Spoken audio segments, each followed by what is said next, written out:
Good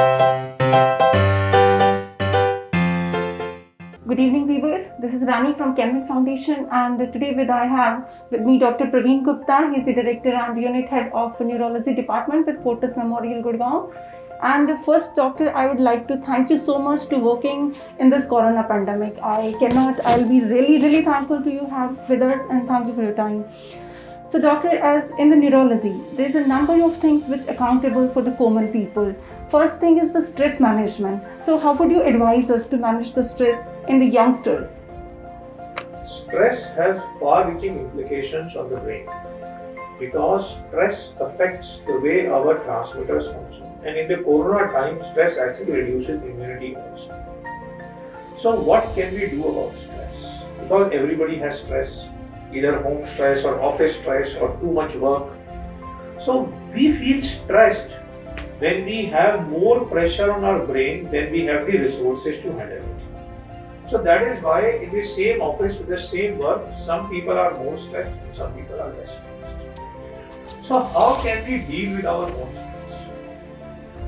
First and foremost, prioritize your brain in a way what is necessary, what is important, what is less important, so that you can sort the things that you are required to do in the order of priority.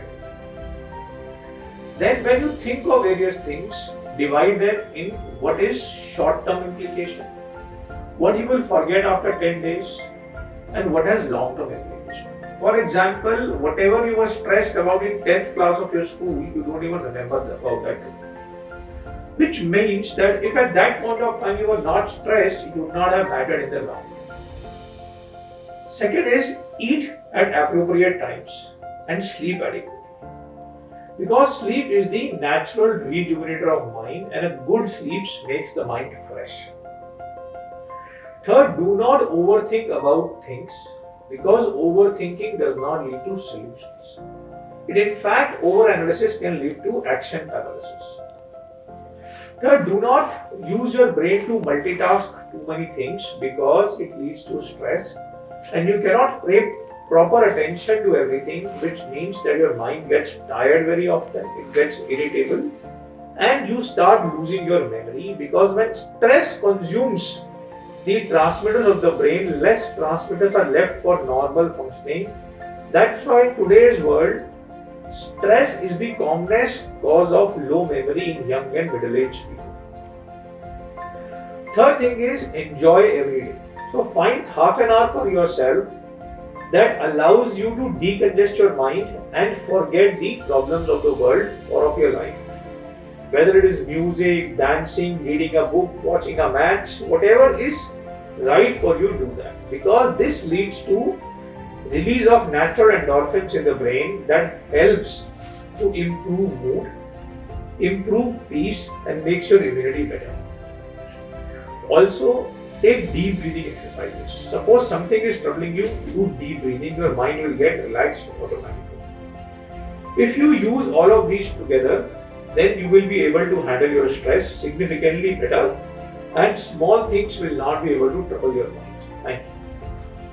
So as doctor told us, we must have the proper sleeps, we must start the meditation and the yoga in our life, and we must leave the overthinking. That is the important part of our discussion today. So this was the ways how we can manage the stress in our youngsters, our middle-aged people, everybody. So we don't need to worry much about the stress management, and we just have to put some easy solutions to our life and we can recover that. Thank you, sir. So doctor, my next question is about the brain stroke. A person get a brain stroke very oftenly in his late 30s or early 40s. It's very common cause of today's stress life. So what are the basic symptoms of that, and how we can recover a patient in the early stages of that?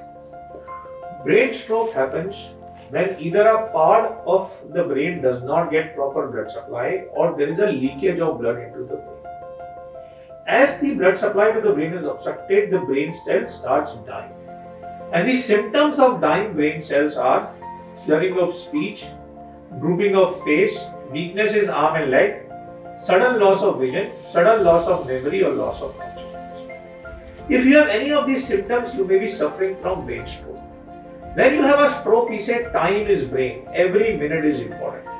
So rush to a nearest hospital which has CT or MRI facilities so that you can get treatments which can reverse the stroke by dissolving the clot. And for some people, we can remove these clots by catheters directly also, even up to 24 hours.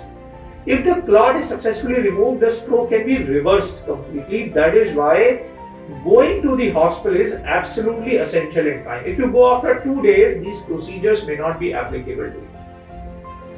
We will find out why you get a stroke by doing the MRI, MR angiography, study of your heart, and then decide what medicines, including blood thinners, anti-cholesterol medications, brain rejuvenation medicines, medicines to stabilize the clot, which can make your functioning return to normal levels.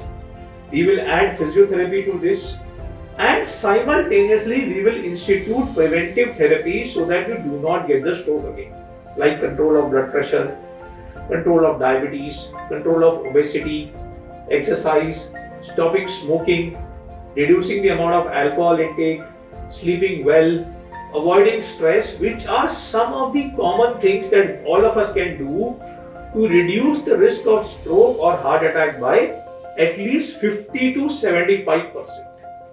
Which means preventing a stroke is in our hands and treating a stroke in time is also in our hands. And for that we have made an acronym called FAST. Look at your face if it is drooping, arm if the arm is falling, S if your speech is slurring, T means time. Reach the hospital immediately because time is brain. Thank you. Thank you, sir. Doctor, we are very common people. We are not medical institutions and we don't have such a kind of good knowledge about the brain stroke. If I'm looking at somebody and that person is having the brain stroke, how would I analyze that person? How would I even get the information that person is having the brain stroke? Any person who has sudden onset weakness in body parts like arms and legs, slurring of speech, deviation of face to one side, walking imbalance, sudden loss of vision, sudden loss of memory or change in behavior can be having a brain stroke. That means this patient needs to rush to hospital immediately. Also, a lot of people believe that if they have numbness in their left arm is connected to heart. In heart disease, you do not get numbness or weakness in left arm, you get pain or discomfort in left arm. That is heart attack. But if you have weakness and numbness in the left arm, that is not heart attack, that is brain attack and it's a medical emergency. So we get the idea of how brain stroke works in our body. So we need not to wait for anything. We must have to rush to the hospital as early as possible. Thank you, doctor. Doctor, my next question comes about the epilepsy strokes, epilepsy cases, which we face in the kids as well, in the middle-aged people. So what are causing the epilepsy? Is it hereditary based or is something our lifestyle is causing that? Epilepsy happens when these cells in brain undergo a short circuit. So current in the brain, which is meant to flow in one direction, spreads all over the brain, exciting the body parts. So the person gets abnormal contorted movements of the body, noise from the ear, clenching of teeth and staring eyes, the common feature of a seizure. If we are able to stop that short circuit, that means we are able to treat epilepsy. Large amount of epilepsy is non-genetic in origin and some epilepsy can be genetic in origin. Epilepsy can result from variety of brain damages like cyst or tapeworm cyst in brain, TB of the brain, head injury, stroke in the brain, or some calcium deposits in the brain. We have to identify, epilepsy is not one disease, it is a mixture of many disorders. That is why by doing the EEG and an MRI, we have to identify what is causing epilepsy to a given individual. There are multiple drugs that are available which plug this leakage and make the epilepsy better. Previously, people thought that epilepsy drugs cause many side effects and they cause very lot of drowsiness and mind to become sluggish. In modern times, there are a lot of new drugs which do not affect the mind adversely, which do not make you feel sleepy, which do not cause weight gain or cosmetic side effects, and which can also be given to pregnant women. So do not be hesitant about taking right drugs. There is a myth that epilepsy is equivalent to madness or lunacy. Epilepsy is heritable. Epilepsy is communicable. Epilepsy does not impact your brain function, and people like John T. Rhodes who had epilepsy, or big generals like Julius Caesar who had epilepsy, did not have any difficulty doing their normal activities. Epilepsy is non-communicable, and only in some cases epilepsy hereditary. In most cases it is not hereditary also. Then you see somebody who's getting a seizure, somebody puts slipper in mouth, somebody tries to put spoon in mouth, that is not required. Turn the person to one side so that his bulgum does not get into his throat. Keep his mouth area free so that he can breathe properly, and there are certain sprays that can be given during seizure to stop a seizure. You don't need to put anything in mouth, let the person breathe properly. An epileptic seizure will stop by itself. So in nutshell, epilepsy is extremely treatable with safe medications which are there for all age groups with very good outcome, and people with epilepsy usually lead a good, healthy, long life. Thank you. Doctor, if a pregnant woman is having the epilepsy episodes, how much infant or the baby in the womb is gonna affected by that epilepsy episodes? So we are troubled by when pregnancy and epilepsy happen together because we are always worried about the baby. So older anti-epileptic drugs had much higher chance of causing malformations in the baby, so we are worried about taking those drugs in pregnancy. But there are newer drugs like levetiracetam and lamotrigine which are very safe in pregnancy. And even if the pregnant woman continues to take these drugs, they do not harm the baby significantly. So all pregnant women can be treated appropriately. Also during breastfeeding, almost no drug causes problem to the child. So breastfeeding epileptic women do not need to stop their anti-epileptic. Doctor, my next question is about the Parkinson's disease, which is affecting a number of people nowadays. So what sort of age group comes towards the Parkinson's disease, and what is causing that? How we can get the recovered, or as I'm worried, the Parkinson is said there is no medication for that. As I understand, as a common person, once I'm having a Parkinson's disease, I'm just thinking about it, my life is going to end now. So what sort of myth are these? Parkinson's disease is a disease caused by dopamine deficiency. Dopamine is a transmitter which controls our body movements, and then as we age, in some people the dopamine loss is excessive. That is why it is common in 5th and 6th decade of life. Patients develop a tremor or trembling of the hands, slow short-stepped walk, stiffness in the body and slowness. They take a lot of time to do everything. If you have such symptoms, always suspect Parkinson's. Parkinson's is usually not hereditary, and Parkinson's is not communicable. Parkinson's may not have cure, but there are very simple dopamine replacing medicines which are available, which can restore the life of a Parkinson's patient to a normalcy where he can do all his normal activities for 10 to 15 years at least. Which means Parkinson's disease drugs are safe and they have a long-term solution. Certain people do not respond to those drugs very well because they may have other forms of Parkinsonism which are not so drug responsive. However, seeking appropriate treatment will restore good quality of life to most Parkinson's patients. After the 5 or 10 years, when the response to drug is getting lower, there is a brain stimulation surgery called deep brain stimulation surgery which can restore good health to Parkinson's disease patients. So don't be afraid. Don't be worried, see a good neurologist, treat the disease appropriately so that you can have a good, productive quality of life in your later life. Thank you. So we don't need to worry about the Parkinson's disease. It's just we should get the consultation with the good neurologist around us, and we can just have the proper diet and the medication, and we can lead a very healthy life. We need not to worry about the Parkinson's anymore. So doctor, my next question is about the Alzheimer's disease. So what sort of age group commonly face this sort of issue? What is causing that? And is it also the hereditary disease or something mind is connected to that? Alzheimer's disease is the most common form of dementia or the disease of forgetfulness that occurs in people in the late ages. It usually starts after the 6th decade of life and progressively increases in incidence as you go to 8th or 9th. People with Alzheimer's gradually lose their memory.